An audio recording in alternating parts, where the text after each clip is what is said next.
Mesdames et messieurs, bonsoir. Au nom du prince Albert II de Monaco et de toute l'équipe de la Fondation, je suis très heureux de vous accueillir ce soir pour cette grande première, la soirée inaugurale du Green Shift Festival.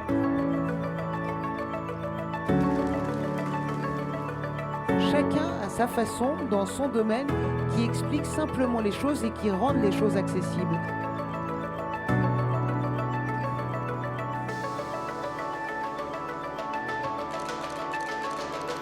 Si on a du mal à transformer la société et aller vers une société plus écologique, c'est qu'on vit une crise de l'imagination. Nous, vraiment, ce qu'on essaye de faire chez Membre Musique, c'est créer des récits, les incarner par des projets sur le terrain.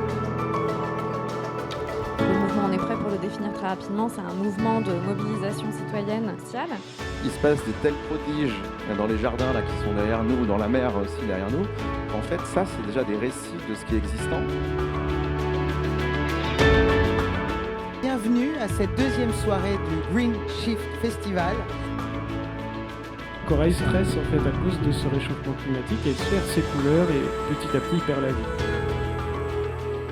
Le sujet de l'environnement et de l'écologie n'est pas réservé uniquement à un certain groupe d'individus. La solastalgie, c'est la peur de perdre quelque chose qui nous est cher. C'est un état d'anxiété, un état de pré-anxiété autour de la santé humaine et la santé environnementale. Moi, quand j'étais adolescent, on me disait en 2050, il n'y aura plus de glace sur les mers. Hier soir, on me disait que finalement, ce serait peut-être en 2030. Donc les choses avancent de façon exponentielle.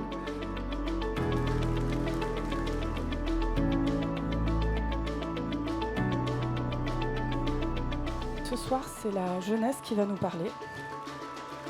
Beaucoup décident de ne pas parler d'éco-anxiété, mais d'éco-lucidité.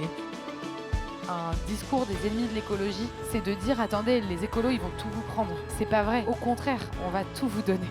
Je suis plutôt convaincu qu'il faut combattre le feu par le feu pour renverser les mentalités vers une évolution qui se veut verte. Pour les comporter avec moi le climat, qui participe à créer un nouveau discours, qui est plus une écologie de terrain sur comment demain on va faire pour pas tous crever.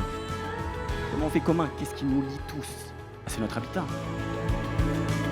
Nos trois intervenants sont très engagés dans la prise de conscience écologique. Ce sont des êtres qui ont des capacités que nous n'avons pas. Je n'ai pas le droit de les considérer comme des objets. Il y a eu des prises de pouvoir, des formes de capitalisation, où là, effectivement, je pense qu'on a vraiment pris des distances avec le vivant. Sortir et contacter avec tous nos sens, tous nos organes, ce vivant, et là, il devient vraiment intéressant.